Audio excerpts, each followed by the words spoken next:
بسم الله الرحمن الرحيم قل أعوذ برب الناس ملك الناس إله الناس من شر الوسواس الخناس الذي يوسوس في صدور الناس من الجنة والناس قل أعوذ برب الفلق من شر ما خلق ومن شر غاسق إذا وقب ومن شر النفاثات في العقد ومن شر حاسد إذا حسد قل هو الله أحد الله الصمد لم يلد ولم يولد ولم يكن له كفوا أحد. சென்ற சனி ஞாயிறுல என்ன நடந்தது? ஒரு விவாதம் ஒன்று நடந்தது. என்ன நடந்தது? ஒரு விவாதம். அதுல மிக முக்கியமாக எஸ்எல்டிஜே தௌஹீதி ஜமாத்தினரும் தப்லீக் ஜமாத் சார்பாக வந்த உலமாக்களும் என்ன செஞ்சாங்க? அந்த விவாதத்துல பேசினாங்க. அந்த விவாதத்துல பேசப்பட்ட விஷயம் என்ன, என்னத்தை பேசினாங்க, ஏது பேசினாங்கன்றதை நீங்க என்ன செய்யுங்க, சிடி வந்ததுக்கு ஒரு பார்த்து நீங்க முடிவு எடுத்துக்கோங்க. இந்த விவாதம் முடிஞ்சதுக்கு பின்னால தௌஹீத் ஜமாஅத்தை நோக்கி மிக முக்கியமான ஒரு விமர்சனம் பரப்பப்பட்டு வருது. என்ன விமர்சனம்டா, தௌஹீத் ஜமாஅத்து விவாதத்துல குர்ஆனை மறுத்துட்டாங்க. கேள்விப்பட்டீங்களா யாராவது அப்படி ஒரு விமர்சனம்? போன்கள் எல்லாம் SMS அனுப்பி தௌஹீத் ஜமாஅத் குர்ஆனை மறுத்துட்டாங்கன்னு ஒரு பரவலான ஒரு செய்தி ஸ்ரீலங்கா முழுக்க என்ன செஞ்சிட்டது, பரவிட்டது. உண்மையிலேயே விவாதத்துல தௌஹீத் ஜமாஅத் குர்ஆனை மறுத்ததா? நல்லா விளங்கிக்கோங்க. ஒரு முஸ்லிம் குர்ஆனை மறுப்பானாக இருந்தால் அவன் இஸ்லாத்தை விட்டு வெளியேறிடுவான். அதுதான் நாங்க ஈமான்ல கூட படிச்சோம். இப்படிதானே? தௌஹீத் ஜமாஅத் குர்ஆனை மறுக்கும், நாங்க குர்ஆனை நம்ப மாட்டோம் அப்படி சொன்னா அவங்க யாரா போயிடுவாங்க? காபிரா. சரி, விவாதத்துல நடந்தது என்ன கேட்டா, விவாதத்தில் ஒப்பந்தம் போடுறாங்க, இஸ்லாத்தின் அடிப்படை மூலாதாரங்கள் எது? இந்த கேள்விக்கு கீழால தப்லீக் ஜமாத்தை சார்ந்தவங்க வேறொரு பேர்ல வந்து சொல்றாங்க, இஸ்லாத்தின் அடிப்படை மூலாதாரங்கள் குர்ஆன், ஹதீஸ், இஜ்மா, கியாஸ். நாள போடுறாங்க. தௌஹீத் ஜமாத்துல போடுறாங்க குர்ஆன், ஹதீஸ் ரெண்ட போட்டாங்க. எனவே இந்த ஒப்பந்தம் தௌஹீத் ஜமாஅத்தும் தப்லீக் ஜமாஅத்தும் குர்ஆன் ஹதீஸை ஏற்றுக்கொண்டிருக்குதுன்றதை நிறுவுதா இல்லையா? இஜ்மா கியாஸ்ல தான் என்ன இருக்குது, பிரச்சனை இருக்குது. ஆச்சரியம் என்னன்னு கேட்டா, இஜ்மா கியாஸை பத்தி பேசாம குர்ஆனை பத்தி என்ன செய்யறாங்க, குர்ஆனை மறுத்துட்டு போனன்றாங்க. விவாத ஒப்பந்தமே சொல்லுது தௌஹீத் ஜமாத் குர்ஆனையும் ஹதீஸையும் ஏற்றுக்கொண்டுதான் விவாதத்துக்கு வந்தது. சரியா? இந்த அடிப்படையை வச்சுக்கொண்டு விவாதத்துல மூணாவது அமர்வுல தப்லீக் ஜமாத் ஆட்கள் என்ன செய்யறாங்கன்னு கேட்டா, அந்த உலமாக்கள் என்ன செய்யறாங்கன்னு கேட்டா, இப்படி ஒரு புஸ்தகம் உண்ட அட்டை போட்டு ஒரு புஸ்தகத்தை தூக்கி காட்டி, இது எங்கட குர்ஆன், உங்களோட குர்ஆனை காட்டுங்கன்னு கேட்கிறாங்க. என்ன சொல்றாங்க? ஒரு குர்ஆன் ஒரு புஸ்தகம் உண்ட தூக்கி காட்டி, அவங்க பிரிச்சு கூட காட்டல குர்ஆனா எதுண்டு, ஒரு புஸ்தகம் உண்ட தூக்கி காட்டி இது எங்கட குர்ஆன், உங்களோட குர்ஆனை காட்டுங்கன்னு சொன்னாங்க. தௌஹீத் ஜமாத் சார்ந்த அந்த பேச்சாளர்கள் சொன்னாங்க, நாங்க இந்த இடத்துக்கு குர்ஆன் காட்ட வரல. இதை நீங்க எங்க கேட்டிருக்கணும்டா, ஒப்பந்தத்துல கேட்டிருக்கணும். நாங்க சொன்னதானே குர்ஆன் எங்கட அடிப்படை சொல்லக்கூட நீங்க என்ன கேட்டிருக்கணும்டா, நீங்க எந்த குர்ஆனை கொண்டு ஆதாரம் காட்ட போறீங்களோ தெரியும், அவங்களோட குர்ஆனை தாங்க பார்த்துட்டு நாங்க வரோம்னு கேட்டிருக்கணும். அந்த இடத்துல குர்ஆனை நீங்க ஏற்றுக்கொண்டு வந்து போட்டு இந்த இடத்துல குர்ஆனை காட்டுங்கன்னா நாங்க என்ன செய்ய தேவையில்ல, காட்ட வேண்டிய விஷயம். நீங்க ஏற்றுக்கிட்டு தான் வந்திருக்கீங்க, நாங்க காட்ட மாட்டோம். ஆனா இவங்க ஒரு நாள் முழுக்க ஒவ்வொரு கட்டத்திலும் என்ன பேசினாங்கன்னா, இவங்க குர்ஆனை காட்டுங்க, குர்ஆனை காட்டுங்க, குர்ஆனை காட்டுங்கன்னு என்ன செஞ்சாங்க, என்னவோ குர்ஆன் ஒன்று இல்லாத மாதிரி என்ன செஞ்சாங்க.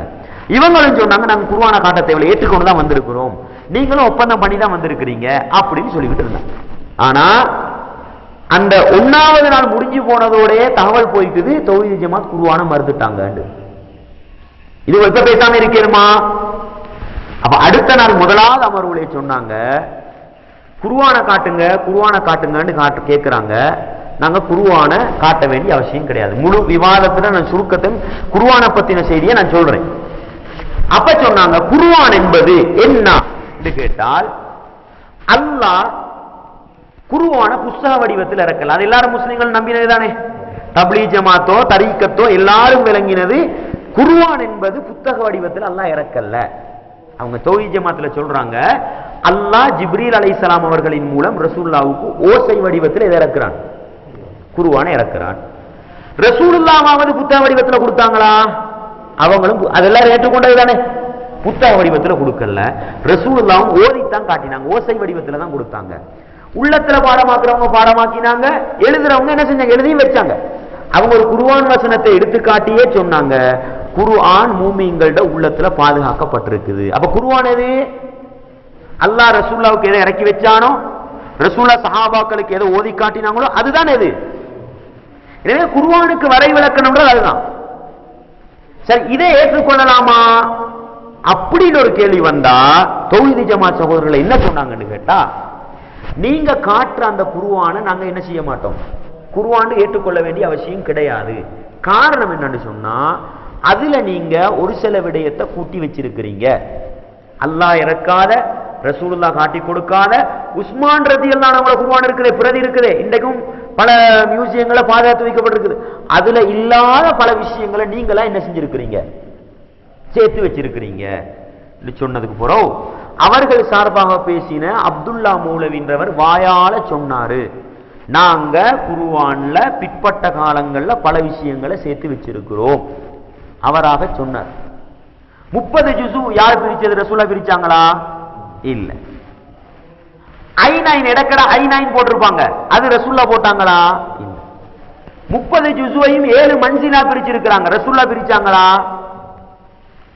சில இடங்கள்ல ஷாஃபி சஜதா, ஹனபி சஜதான்னு போட்டிருக்கிறாங்க, ரசூலுல்லாஹ் போட்டாங்களா? சூராவுக்கு மேல மக்கி மதனின்னு பிரிச்சு வச்சிருக்கிறாங்க, ரசூலுல்லாஹ் போட்டாங்களா? இல்ல. அவங்களோட மௌலவியை ஏற்றுக்கொண்டாரு, நாங்க ஒரு சில விடயங்கள்ல குர்ஆன்ல பிறகு சேர்த்து கொண்டோம். அதுக்கு பிறகு தௌஹீத் ஜமாத் சகோதரர்கள் சொன்னாங்க, நீங்க எதையெல்லாம் சேர்த்ததாக சொல்றீங்களோ அதை எடுத்து போட்டா எது மிஞ்சுமோ அது குர்ஆன் நாங்க ஏற்றுக்கொள்றோம். வாயால சொன்னாங்க. அதுக்கு அதுல பேசுற ஒருத்தர் அழகாக சொன்னாரு, அல்ஹம்துலில்லாஹி ரப்பில் ஆலமீன் குர்ஆனை நாங்க ஏற்றுக்கொள்றோம், அர் ரஹ்மானிர் ரஹீம் குர்ஆனை நாங்க ஏற்றுக்கொள்றோம். எனவே குர்ஆன் என்பது அல்லாஹ் அல்லாஹ்வுடைய தூதருக்கு இறக்கினதுதான், ரசூலுல்லாஹ் சஹாபாக்களுக்கு சொல்லி கொடுத்ததுதான். இன்றைக்கு நீங்க இந்த புத்தக வடிவத்தில் கொண்டது இருக்குதே, இது அந்த குர்ஆனை பாதுகாக்கிற முறையில உண்டு. விளங்குதா உங்களுக்கு? சொல்லி போட்டு அவங்க பல உதாரணம் சொன்னாங்க. இன்றைக்கு குர்ஆனை நீங்க போன்ல போட்டு வச்சிருக்கிறீங்க, போன்ல போட்டா குர்ஆனா இல்லையா? அப்ப அங்க புத்தகத்தை காணலையே. ஒரு ஆடியோ சிடில நீங்க குர்ஆனை டப் பண்றீங்க, கிராஸ் கேட்கறீங்க, சுதைசீட உதைசீட, குர்ஆனா இல்லையா அது? அப்ப புஸ்தக வடிவத்தில் வரலையே.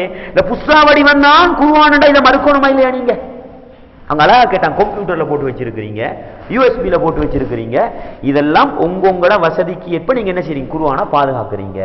அதுல ஒரு முறை தான் இது, இந்த புஸ்தக வடிவத்தில் வந்த குர்ஆன். நீங்க எப்படி அந்த ஓதலை நீங்க குர்ஆன் ஏற்றுக்கொள்றீங்களோ அதை போல நீங்க கூட்டினதெல்லாம் கழிச்சா எது வருமோ அதை குர்ஆனை நாங்க என்ன செய்வோம், ஏற்றுக்கொள்வோம் என்று திட்ட தெளிவாக சொன்னாங்க. இத தௌஹீத் ஜமாத்து கூட சொல்ல தேவையில்லை. நீங்க வீடியோ வந்ததுக்கு போறோம், சிடி வந்ததுக்கு போறோம், நீங்க பாருங்க, தொகுப்புரை ஒன்று வழங்குவாங்க. 2 நாள் பேசினதுக்கு பிறகு 20 நிமிஷம் தொகுப்புரை ஒன்று வழங்குவாங்க. அந்த தொகுப்புரையில அவர்கள் சார்பாக தொகுப்புரை 2 பேர் வழங்குறாங்க, அப்துல்லா மௌலவியும் அப்துல் ரஹ்மான் மௌலவியும் வழங்குறாங்க. அப்துல்லா மௌலவி ஒரு 15 நிமிஷம் தொகுப்புரை வழங்கினார். அதுல அவர் அழகாக சொன்னாரு, தௌஹீத் ஜமாஅத் ஆரம்பத்துல குர்ஆனை காட்ட மறுத்தாங்க. குர்ஆன் ஒளி வடிவம், அல்லாஹ் ஒளி வடிவத்தில் ஓசை வடிவத்தில் இறக்கினான்றதை என்ன செஞ்சாங்க, சொன்னாங்க. ஆனாலும் பிறகு அவங்க என்ன சொன்னாங்கண்டா, குர்ஆன்ல அவர் சொல்றார், நாங்க சிலதை சேர்த்து வச்சிருக்கிறோம் தானே, அதை இல்லாமலாக்கினா வர குர்ஆனை அவங்க ஏற்றுக்கொண்டாங்க, அப்படியே சொன்னார் அவர். எனவே தௌஹீத் ஜமாத் குர்ஆனை ஏற்றுக்கொண்ட அப்துல்லா என்ன செய்றார், வாயால சொல்லி ஏற்றுக்கொண்டால். நீங்க சிடி வந்த பிறகு பாருங்க. பக்கத்தில் உள்ள அப்துல் ரஹ்மான் மௌலவி அடுத்த நிமிஷம் பேசுறாரு, பேசக்கொள்ள சொல்றார், எஸ்எல்டிஜே தௌஹீத் ஜமாத் விவாதத்திலிருந்து செல்கிற பொழுது குர்ஆன் இல்லாம போறாங்க. என்ன சொல்றாரு? அப்துல்லா மௌலவி சொல்றாரு, குர்ஆன் ஓசை வடிவம் ஒளி வடிவம் சொன்னவங்க இதை ஏற்றுக்கொண்டாங்க. அவர் எப்படி இந்த குர்ஆனை ஏற்றுக்கொண்டாங்க அப்படியே சொல்றார். அடுத்தவர் பேசக்கொள்ள என்ன சொல்றாரு, தௌஹீத் ஜமாத் திரும்பி போக கூட குர்ஆன் இல்லாம போகுதுன்னு சொல்றார். நீங்க இந்த காட்சி இதுல பார்க்கலாம். சரி, இது விவாதத்தை தான் ஒரு மனுஷனுக்கு விளங்க இயலாது. சரியப்பா, விவாதம் முடிஞ்சதுக்கு பிறகு 2 அவர் கேள்வி பதில் வச்சாங்க. அந்த கேள்வியில ஒரு தப்லீக் மௌலவி வரார், வந்து எஸ்எல்டிஜே தரப்பினர்கிட்ட ஒரு கேள்வி கேட்கிறார். என்ன கேள்வி தெரியுமா? நான் இதை ஏன் இவ்வளவு தெளிவா சொல்றேன்னா, வதந்தி பரவி இருக்கு, நீங்க விளங்கிக் கொள்ளணும் என்ன நடந்துச்சுன்றத. தௌஹீத் ஜமாத் கிட்ட கேள்வி ஒன்று கேட்டார். என்ன கேட்டாரு? நீங்க வந்து இந்த குர்ஆனை மறுக்கிறீங்க, அப்படியே சொல்றாரு. இந்த குர்ஆனை நீங்க மறுக்கிறீங்க, அதுல வந்து ஒரு சில விஷயத்தை கூட்டி வச்சிருக்கிறதாகவும் நீங்க சொல்றீங்க. அப்ப எங்களுக்கு இந்த குர்ஆனை மதிக்கலாதா? அப்படியே கேட்கிறாரு. இந்த குர்ஆனை நாங்க மதிக்க கூடாதா? இந்த குர்ஆனை நாங்க ஓதக்கூடாதா? இந்த குர்ஆனை நாங்க பாதுகாக்க கூடாதான்னு கேட்கிறார். கேட்டதுக்கு பிறகு தௌஹீத் ஜமாத் சார்பா ஒருத்தர் அழகா பதில் சொன்னார். நாங்க என்ன சொல்றோம்ன்றதை நீங்க விளங்குங்க. குர்ஆன் என்பது அல்லாஹ் ஜிப்ரீல் அலைஹிஸ்ஸலாம் அவர்களின் மூலம் ஓசை வடிவத்தில் ஓதித்தான் காட்டினான். வருஷத்துக்கு ஒவ்வொரு நோம்புல ரசூல் ஓதி காட்டணும்னு வருவதானே, கடைசி வருஷம் 2 தடவை ஓதி காட்டணும்னு வருவதானே. அப்ப அந்த நேரத்தில் ரசூலுல்லாஹ் குர்ஆன் இருந்துச்சுதா, கிதாப் இருந்துச்சுதா? இருக்கல்ல, ஓசை வடிவத்தில் தானே ஓதினாங்க. சஹாபாக்களுக்கு ரசூலுல்லாஹ் கொடுத்தாங்க, ஓசை வடிவத்தில் தானே கொடுத்தாங்க, புத்தக வடிவத்தில். நீங்களே ஏற்றுக்கொள்றீங்க தானே? அபூபக்கர் அவங்க தானே என்ன செய்யறாங்க ஆரம்ப தடவையா?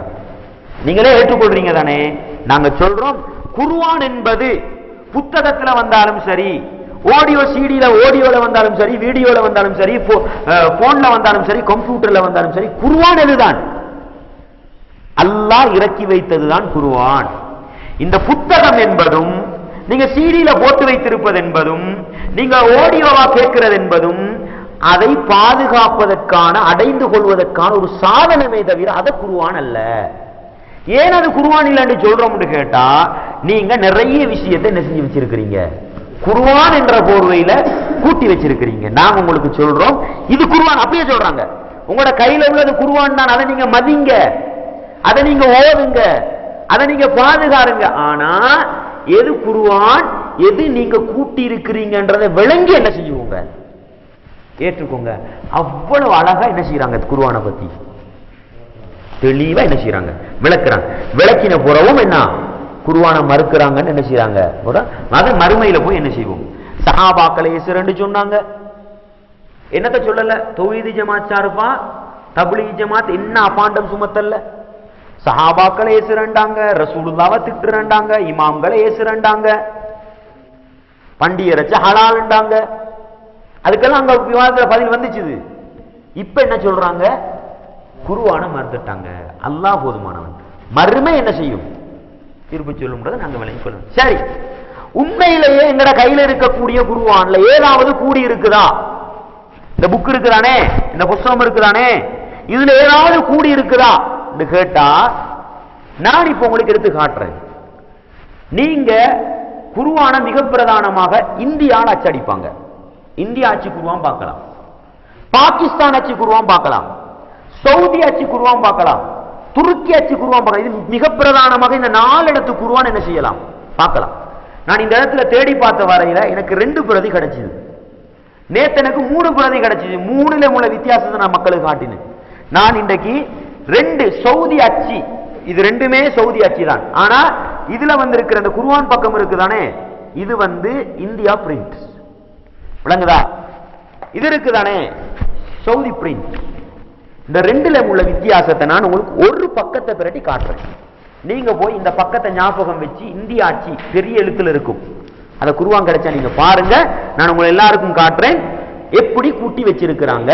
தௌஹீத் ஜமாத் எது குர்ஆன் இல்லைன்னு சொல்லிச்சுது, அதை நீங்க பாத்துக்கோங்க. அது நான் உங்களுக்கு உதாரணமாக சொல்றதுண்டா, நீங்க சூரத்துல் மாஇதா, சூரத்துல் 5வது அத்தியாயத்துல கடைசி பக்கத்தை எடுங்க. சூரத்துல் மாஇதால 5வது பக்கத்துல கடைசி பக்கத்தை எடுங்க. 5வது சூறாட கடைசி பக்கம். இந்த பக்கத்துல சூரத்துல் அன்ஆம் ஆரம்பிக்கும். இதை எடுத்து நீங்க இதுல பாருங்க, நான் உங்களுக்கு காட்டுறேன். விளங்காதவங்க குர்ஆனை கையில் எடுத்து பாருங்க. இதுல மேல வலது பக்கம் என்ன இருக்குது, அல் ஜுஸு ஸாபி. அல் ஜுஸு ஸாபினா 7வது ஜுஸு. என்ன அர்த்தம், 7வது ஜுஸு. இடது பக்கத்துல பாருங்க சூரத்துல் மாஇதா 5. சூரத்துல் மாஇதான்னு சும்மா போட்டிருக்காங்க, சூரத்துல் மாஇதான்னு சும்மா போட்டிருக்காங்க. வலது பக்கத்துல ஏதாவது இருக்குதா, இந்த வலது பக்கத்துல ஏதாவது இருக்குதா, இந்த கோட்டுக்கு பக்கத்துல ஏதாவது இருக்குதா, ஒன்றும் இல்லை. கீழே ஏதாவது இருக்குதா? கீழே ஒன்று இருக்குது. என்ன இருக்குது? இந்த பக்கம் போட்டிருக்கிறாங்க 127. இது இந்த குர்ஆன்ல வந்திருக்கிற விஷயம். நாங்க சொல்லுவோம் இது உள்ளுக்குள்ள இருக்குதானே, அது குர்ஆன்னுவோம். ஆனா புஸ்தகம் வரப்போல இந்த ஓரத்துல உள்ளதெல்லாம் சேர்ந்து இருக்குதா இல்லையா? அப்ப இங்க நீங்க பாருங்க ஜுசு சாபி போட்டிருக்குது, இங்க பாருங்க சூரத்துல் மாயிதான்னு போட்டிருக்குது, இங்க பாருங்க இலக்கம் போட்டிருக்குது, இந்த பக்கத்துல ஒன்றும் இல்லை. இதுல பாருங்க பிஸ்மில்லாஹிர் ரஹ்மானிர் ரஹீம், அதுக்கு மேல என்ன போட்டிருக்குது? சூரத்துல் அன்ஆம். அவ்வளவுதானே போடுறீங்க, அவ்வளவுதானே போடுறீங்க. சரி, இது இப்படியே உங்களை மனக்கண்ண வச்சுக்கோங்க. வச்சுக்கொண்டு இப்ப நீங்க இதுக்கு வாங்க. இது நீங்க இந்திய ஆட்சியில பெரும்பாலும் பார்க்கலாம், பாகிஸ்தான் ஆட்சியில பெரும்பாலும் பார்க்கலாம். இதுல நீங்க பாத்தீங்கன்னா இதே பக்கம் தான், விளங்குதா? பாருங்க, கால ஈசா இப்னு மரியம் அல்லாஹும்ம ரப்பனா அன்சில் அலைனா மாயிதத்துன் மினஸ் ஆரம்பிக்குதானே. குர்ஆன் வசனம் எப்படி ஆரம்பிக்குது? கால ஈசா இப்னு மரியம் அல்லாஹும்ம ரப்பனா அன்சில் அலைனான்னு ஆரம்பிக்குது. அதே பக்கம் தான், சரியா? இதுல பாருங்க 127, இங்க 127 போட்டிருக்கு, 28 போட்டிருக்கு, சரியா? அது பிரச்சனை இல்லை, இலக்கம் பிரச்சனை கிடையாது. சரி, என்னன்னு கேட்டா இதுல பாருங்க வலது பக்கம் என்ன போட்டிருக்குது? அந்த குர்ஆன்ல போட்டிருந்துச்சு அல் ஜுஸு ஸாபிஅன்னு போட்டிருந்துச்சு. இதுல என்ன போட்டிருக்குது? வஇதா சமிஉ 7 போட்டிருக்கு. அங்க அல் ஜுஸு ஸாபி 7வது ஜுஸுன்னு மட்டும் போட்டாங்க, இங்க போடுறாங்க வஇதா சமிஉ 7ன்னு போட்டிருக்காங்க. ரெண்டுக்கும் வித்தியாசமா இல்லையா? விளங்குதா நான் சொல்றது உங்களுக்கு? இந்த பக்கத்துல பாருங்க, அதுல சூரத்துல் மாயிதா, சூரத்துல் மாயிதான்னு போட்டிருந்தாங்க, இங்க அல் மாயிதான்னு போட்டு 5ன்னு போட்டிருக்காங்க. வித்தியாசமா இல்லையா? ரெண்டும் வித்தியாசமா இல்லையா? மேல உள்ளது பாருங்க. இப்ப நீங்க பாருங்க கீழே உள்ளத பாருங்க. அந்த குர்ஆன்ல கீழே என்ன போட்டிருந்தாங்க? இலக்கம் மட்டும் போட்டிருந்தாங்க 127. இதுல என்ன போட்டிருக்குது? மன்சில் 2ன்னு போட்டி, மன்சில் 2ன்னு போட்டி. இந்த குர்ஆன்ல இல்ல, இந்த குர்ஆன்ல இருக்குது, சரியா? கீழே உள்ளது விளங்கிட்டா உங்களுக்கு? இப்ப நீங்க வலப்பக்கத்தை பாருங்க. இதுல வலது பக்கத்துல ஏதாவது இருக்குதா? இதே பக்கம், சேம் சைடு, சேம் சைடு. வலது பக்கத்துல ஏதாவது ஒரு எழுத்தாவது இருக்குதா? இல்ல. இதுல பாருங்க, மேல ஒரு ஐன், கீழ ஒரு ஐன் இருக்குது, இடையில வக்ஃபுன் நபி ஸல்லல்லாஹு அலைஹி வஸல்லம் இருக்குது. இந்த குர்ஆன், இந்த புஸ்தகத்தை மொத்தமா குர்ஆன் ஏற்றுக்கொண்டா இது சரியா? இது சரியா?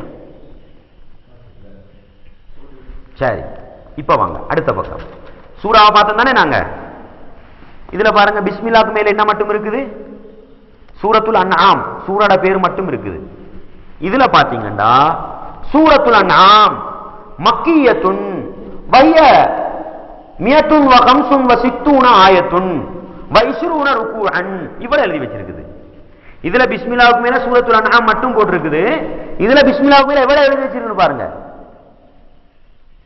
கேட்கிறேன் உங்கள்கிட்ட, இதுதான் குர்ஆன், இந்த புக்கு தான் குர்ஆன்டா, இது சரியா? இது சரியா? ரெண்டையும் உங்களுக்கு சரியில்லையே. நாங்க சொல்லுவோம் இந்த கோட்டுக்கு வெளியே எது வந்தாலும் எங்களுக்கு பிரச்சனை கிடையாது, இது உள்ளுக்குள்ள ரெண்டும் என்னதான் கருப்பொருள் உண்டு. நீங்க இதை ஓதி பாருங்க. காலா ஈசா இப்னு மரியம் அல்லாஹும்ம ரப்பனா அன்சில் அலைனா மாயிதத்துன் அப்படிதான் வரும். இதுல காலா ஈசா இப்னு மரியம், அங்க மாற்றம் வராது. விளங்குதா உங்களுக்கு? அதனால தான் சொல்றாங்க, நீங்க இந்த கூட்டினதெல்லாம் கழிச்சிட்டு எது நீயுமோ அது குர்ஆன் நாங்க ஏற்றுக்கொள்றோம். நீங்க சும்மா ஒரு புக்கை காட்டினதுக்கு என்ன செய்யலாது? அவங்க சொல்றாங்க இந்த விளக்கத்தை விளங்கி நீங்க இந்த புக்கை மதிங்க, இது குர்ஆன் தான், சந்தேகம் கிடையாது. இந்த விளக்கத்தை விளங்கிக்கோங்க. ஏன் இந்த விளக்கத்தை விளங்கணும்? ஏன் இந்த விளக்கத்தை விளங்கணும்? இன்றைக்கு குர்ஆன்ன்றது காபீர் கைக்கெல்லாம் போகுது. அவனுங்க ஏதோ பிரட்டி பார்த்துட்டான்னு வைங்களேன், உங்கள்கிட்ட வந்து என்னப்பா உங்க குர்ஆன் ரெண்டு மாதிரி இருக்குன்னு கேட்டா என்ன பதில் சொல்ல? தெரியாட்டி என்ன பதில் சொல்ல போறீங்க? தெரிஞ்சா சொல்லலாம், இதெல்லாம் பின்னால வந்தால் இதுதான் குர்ஆன், இதுல வித்தியாசம் இருந்தா சொல்லுங்க, சொல்லலாம் தானே நமக்கு. எனவே இவ்வளவு, இது ரெண்டு பிரதி உங்களுக்கு காட்டினது விளங்குதா? இந்தியா ஆட்சி, பாகிஸ்தான் ஆட்சி, துருக்கி ஆட்சியெல்லாம் கிடைச்சா இன்னும் என்ன செய்யலாம்? காட்டலாம். நேத்து எனக்கு ஒரு குர்ஆன் கிடைச்சது, தேடி பாருங்க, கிடைக்கல. அதுல போட்டிருக்குது சூரத்துல் ஹஜ். நீங்க இந்திய ஆட்சியில பாருங்க, நான் வசனத்தை சொல்றேன், வேணும்டா குறிச்சிக்கோங்க. சூரத்துல் ஹஜ், எது? சூரத்துல் ஹஜ்ஜில 2 சஜிதா வரும். எத்தனை சஜிதா வரும்? 2 சஜிதா வரும். அதுல நீங்க பாருங்க,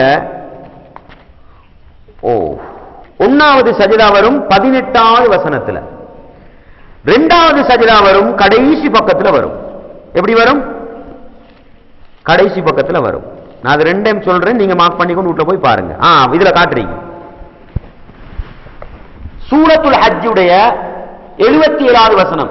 இங்க பாருங்க, அஸ்ஸஜிதத்து இந்த ஷாஃபிஈ, ஷாஃபி மதுஹபுட்ட சஜதா. சரியா? இங்க நீங்க பாருங்க, சூரத்து சாத்,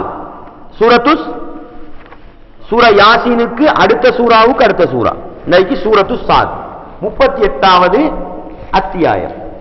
அதுல நீங்க பாத்தீங்கன்னா அதுல ஒரு சஜிதா வரும். இந்த சஜிதாவை நீங்க இந்திய ஆட்சியில போய் பாத்தீங்கன்னா சஜிதத்துன் இந்த இந்தல் ஹனஃபியா, நேத்தொரு குர்ஆன்ல பார்த்தா அதான் ஃபர்ஸ்ட் கண்ல பட்டிக்கு இந்த அபி ஹனீஃபா வ மாலிக் அப்படி போட்டிருக்காங்க. இது மொத்தமா குர்ஆன் எடுத்துக்கொண்டா இதெல்லாம் உள்ளுக்கு வருமா இல்லையா? தௌஹீத் ஜமாத் என்ன சொல்லுதுன்னா, குர்ஆன் என்பது அல்லாஹ் எதை ரசூலுல்லாஹ்வுக்கு இறக்கினானோ அது அதுகளுக்கு இருக்கு, பாதுகாக்கப்பட்டிருக்குது. ஆனா இந்த புத்தகத்தை மொத்தமா என்ன செய்யலாது? இதுல ஓரத்துல வாரது கையால மடியால போட்டதெல்லாம் இல்லாம போனா எது மிஞ்சுமோ அது அல்லாஹ்வுடைய வேதம். இந்த புத்தகத்தை மொட்டையா என்ன செய்யலாது? அதனாலதான் நாங்க சொல்லுவோம், இந்த குர்ஆன்ல என்ன செய்யலாது? சத்தியம் பண்ண இயலாது. இதுல என்ன செய்யலாது? அல்லாஹ்வுடைய வேதத்தின் மீது அல்லாஹ்வுடைய பேச்சின் மீது சத்தியமானு சொல்லலாம், அது அங்க அல்லாஹ்க்கு போயிடும். இதுல சத்தியம் பண்ணிடலாம். ஏன் விளங்குதா உங்களுக்கு? இந்த வித்தியாசத்தை விளங்கி இதை மதிக்கணும். ஒவ்வொரு முஸ்லீம் இதை மதித்தான் குர்ஆன்களுக்கு, அதுல சந்தேகம் கிடையாது. ஆனா இது எப்படி இருக்குது? கூட்டப்பட்டதை விளங்கி வச்சு கொள்ளணும் தௌஹீத் ஜமாத் சொல்லுது. இதெல்லாம் அப்படியே முழு பூசணிக்காவ சோத்துலுக்கு மறைச்சேன்னா என்ன சொல்றாங்க? குர்ஆனை மறுத்துட்டு போயிட்டாங்க. மறுமை என்ன செய்யும்? தீர்ப்பு செய்யும். அல்லாஹ் போதுமானவன். சத்தியத்தை விளங்கி சத்தியத்தை பின்பற்றக்கூடிய நல்ல மனிதர்களாக என்னையும் உங்களையும் கடைசி மூச்சு வரையில் வல்லவன் ரஹ்மான் வைத்து விடுவானாக. வ ஆகிரு தஅவானா அனில் ஹம்துலில்லாஹி ரப்பில் ஆலமீன்.